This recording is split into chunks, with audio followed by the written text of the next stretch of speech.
하나님 우리 아버지와 우리 주 예수 그리스도로부터 오는 은혜와 평강이 성도 여러분들과 함께하기를 바랍니다. 1948년 노벨 문학상을 받았던 미국 출신 영국 시인인 T.S. 엘리엇의 황무지라는 시는 4월은 가장 잔인한 달이라는 말로 시작합니다. 시인 엘리엇이 말하는 4월이 그 잔인한 그 이유는 조금 다를지라도 우리나라 역사에서 4월은 정말로 잔인한 달인 것 같습니다. 왜냐하면 지난 4월 3일은 제주항쟁이 있었던 날이며 어제인 4월 16일 토요일은 세월호 사건이 있었던 날이기 때문이죠. 그러면 사람들은 왜 이런 날들을 기억하는 걸까? 아니, 왜 기억해야만 하는 걸까? 이제는 좀 이런 이야기는 그만해도 될 것 같은데 때가 되면 왜 자꾸 끄집어내서 그렇지 않아도 코로나로 우울한 우리의 마음을 더욱 불편하게 만드는 걸까? 제발 이런 이야기는 이제는 좀 그만두고 좋은 것을 이야기하면 안 되는 걸까 하는 것입니다. 성도 여러분, 그럼에도 4월이 되면 여김없이 제주항쟁과 세월호 이야기를 해야만 하는 이유가 있습니다. 그것은 우리 인간의 역사에서 어떤 사건을 기억한다는 것은 매우 중요하기 때문입니다. 이런 이유로 국경일이 되면 기념식도 하고 기억에 도움이 될 만한 기념물을 평상시에 만들어 두기도 하는 겁니다. 그런데 이런 인간의 기억과 기념이라는 것이 우리 그리스도교에서도 매우 중요한 요소라는 거죠. 어떻게 보면 우리 그리스도교는 기억의 종교라고도 할 수 있는 것 같습니다. 이스라엘 역사에서 가장 중요한 사건 하나를 뽑으라면 단연 출애굽 사건입니다. 애굽의 노예로 있었던 이스라엘이 하나님의 은총으로 애굽을 탈출해서 하나님께서 선물로 주신 가나안에 이스라엘이 비로소 정착했기 때문이죠. 아브라함에게 약속한 땅을 이스라엘이 비로소 얻은 것이죠. 그래서 이스라엘은 유월절이라는 기념일을 매해 지킴으로 과거 출애굽 사건을 기억했습니다. 이를 조금 더 정확히 표현하면 유월절을 지킴으로 출애굽을 해주신 하나님의 은총을 이스라엘이 잊지 않고 기억한다는 겁니다. 오늘 복음서 말씀에 따르면 아리마대 요셉에 의해 예수님께서 장사되시고 안식 후 첫날 새벽이 되자 예수님을 따랐던 일련의 여성들이 예수님의 무덤을 찾아옵니다. 손에 준비한 향품을 들고 말입니다. 하지만 무덤을 막아둔 돌이 열려져 있는 겁니다. 아마도 이 여자들은 매우 두려운 마음으로 예수님을 장사한 그 무덤 안으로 조용히 들어갔을 겁니다. 그런데 놀랍게도 예수님의 시체가 그곳에 없는 겁니다. 대신 찬란한 옷을 입은 두 사람이 그곳에 있었다는 거죠. 더욱이 이 두 사람은 여자들에게 어찌하여 살아있는 자를 죽은 자 가운데 찾습니까? 라고 물었다는 겁니다. 그러면서 하는 말이 예수께서 갈릴리에 계실 때에 당신들에게 어떻게 말씀하셨는지를 기억하라 라고 요청합니다. 그리고 천사가 기억하라고 요청한 그 내용은 바로 7절 말씀인 인자가 죄인의 손에 넘겨져 십자가에 못 박히고 제3일에 다시 살아나리라 라는 내용입니다. 성도 여러분, 이 말은 바로 우리가 매주일마다 고백하는 사도신조 중 본디오 빌라도에게 고난을 받으사 십자가에 못 박혀 죽으시고 장사한 지 사흘 만에 죽은 자 가운데서 다시 살아나셨다라는 내용이죠. 이런 의미로 신조의 진정한 의미는 초대교회로부터 내려오는 우리 그리스도교의 신앙의 핵심 핵심을 예배 때마다 우리가 우리 자신의 입술로 실제로 고백함으로써 우리의 마음에 잊지 않고 기억한다는 데 있습니다. 사실 우리가 고린도 교회에게 보내는 첫 번째 편지 중 15장을 읽다 보면 죽은 자의 부활을 부인하는 고린도 교회의 일부 교인들의 이런 잘못된 신앙을 교정하기 위해 사도 바울은 이런 이야기들 그들에게 전해줍니다. 내가 받은 것을 먼저 당신들에게 전하였습니다.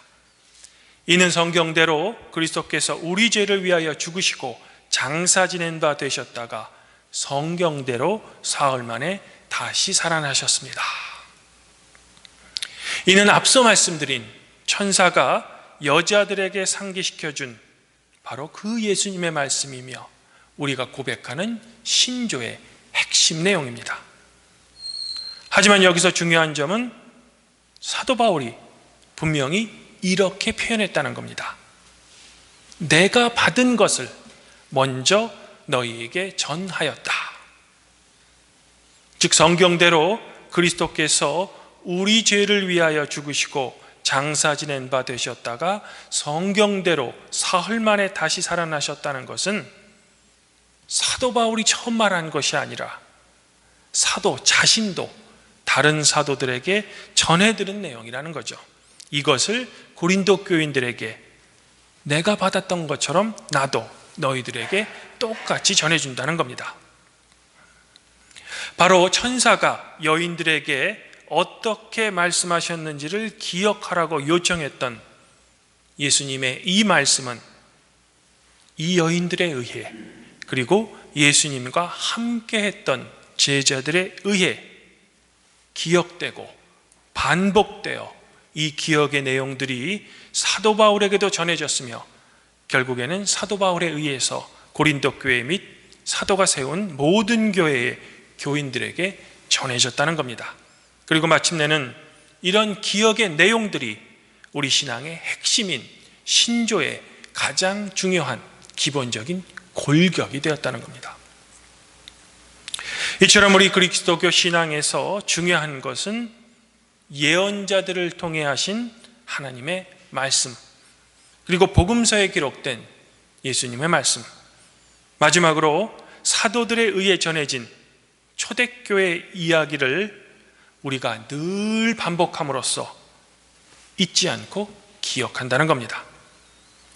이와 같은 의미로 우리는 주님께서 잡히시기 전날 밤에 주님께서 직접 제정하신 성만찬을 매주일 함으로써 주님께서 당하신 고난과 십자가에서의 죽음 그리고 그분의 부활을 우리가 잊지 않고 기억하는 거죠.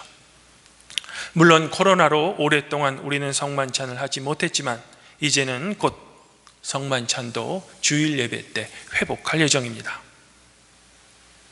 더불어 공동예배 때 하는 세례식은 예수님께서 마태복음에서 하늘과 땅의 모든 권세를 내게 주셨으니 그러므로 너희는 가서 모든 민족을 제자로 삼아 아버지와 아들과 성령의 이름으로 세례를 베풀고 내가 너희에게 분부한 모든 것을 가르쳐 지키게 하는 주님의 말씀을 교회가 기억하고 이것을 지키기 위해 교회가 베푸는 겁니다.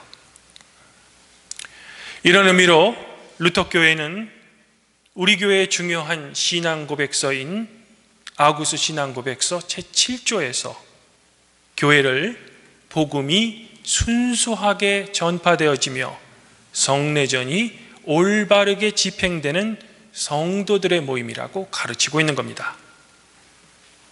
여기서 중요한 점은 전파되어지며 그리고 집행되어진다는 이 단어가 모두 능동태가 아니라 수동태라는 겁니다.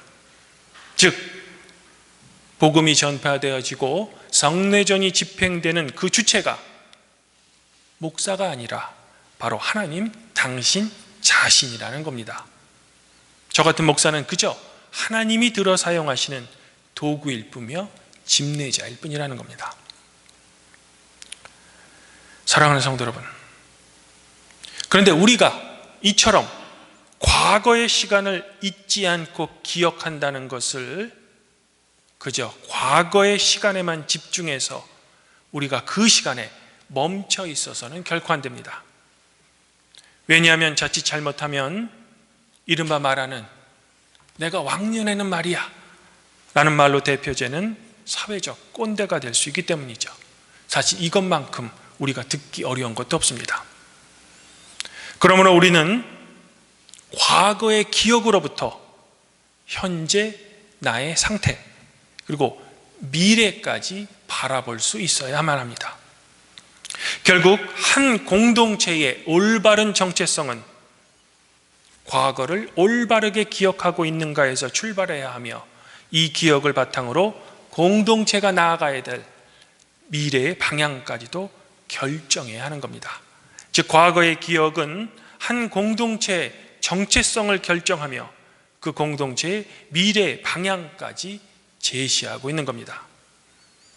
이런 의미로 우리 그리스도교를 다른 말로 표현하면 역사적 종교라고도 표현할 수 있는 겁니다. 왜냐하면 역사란 과거, 현재, 그리고 미래라는 이 시간의 흐름 속에서 일어난 일련의 사건들이며 우리 인간은 이 시간의 흐름 안에 움직일 수밖에 없습니다. 그리고 가장 중요한 것은 역사의 주관자는 우연이 아니라 하나님 당신 자신이라는 겁니다. 주님 안에서 한 형제자매인 팔복교회 성도 여러분, 부활은 결코 신화나 지어낸 이야기가 아닙니다. 사도 바울이 고린도전서 15장에서 담대하게 선포했던 것처럼 부활하신 주님께서는 처음에는 베드로와 12제자 및 500여 명의 형제에게 나타나셨으며 야고보와 마지막에는 사도 바울 자신에게도 나타나신 우리 인간의 역사에서 실제로 일어났던 역사적 사건이라는 겁니다. 결코 거짓이 아니라는 겁니다. 이런 역사적 사건을 초대교회로부터 중세 그리고 현대교회까지 예배를 통해 전해졌으며 이것이 우리 신앙의 뼈대를 형성하고 있는 겁니다. 또한 지금 우리가 이렇게 매주일마다 예배를 드리고 있는 가장 중요한 이유가 되는 겁니다. 더불어 이런 과거에 있었던 예수 그리스도의 부활은 단순한 과거의 사건이 아니라 사도 바울이 선언했던 것처럼 잠자는 자들의 첫 열매가 되어 맨 나중에 멸망받을 원수인 사망을 이기고 그리스도 안에서 바로 여러분들을 미래에 있을 마지막 종말 때에 여러분에게 새 생명을 얻게 해주는 미래의 소망인 겁니다. 즉 부활이야말로 우리 그리스도교 정체성의 가장 중요한 핵심이며 여러분들의 미래에 나아가야 될 방향을 제시해주는 지표가 된다는 겁니다. 오늘 우리는 부활주일 예배 때 이것을 여러분들이 기억하시고 기념하시고 여러분들의 마음속에 되새기기를 저는 권면드리고 싶습니다.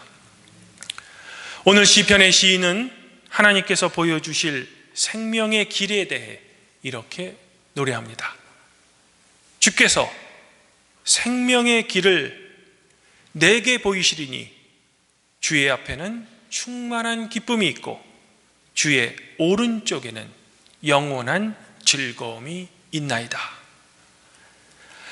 그러므로 아무쪼록 예수님의 공생애 그리고 그분께서 겪으셨던 고난과 죽음, 하나님께서 예수님을 사흘 만에 죽음에서 일으키신 이 부활의 사건을 성도 여러분들은 지금 굳게 믿으시고 이것을 꼭 기억하시기 바랍니다. 왜냐하면 이 기억이 성도 여러분들을 미래에 있을 부활의 소망으로 인도해주며 우리가 이 세상에서 어떻게 살아가야 하는지, 즉 우리의 미래에 대한 삶의 방향도 인도해 주기 때문입니다. 더불어 세례식을 통해 성도 여러분들은 성부와 성자와 성령의 이름으로 세례받은 사람임을 기억하며 성령의 인침과 그리스도의 십자가의 표를 받은 하나님 나라의 시민임을 기억하시기 바랍니다. 이 기억은 그리스도 예수라는 그 진리 안에 성도 여러분들을 자유하게 할 것입니다. 지금 소망하기는 부활의 소망을 품는 성도 여러분들 모두에게 하나님 아버지로부터 오는 충만한 은총이 성도 여러분들 자신과 여러분들의 가정 위에 늘 함께 하기를 유일하신 성부와 성령과 함께 영원히 살아계셔서 다스리시는 우리 주 예수 그리스도의 이름으로 간절히 축원드립니다. 그래야면 모든 지각에 뛰어나신 하나님의 평강이 그리스도 예수 안에서 성도 여러분들의 마음과 생각을 지키시리라.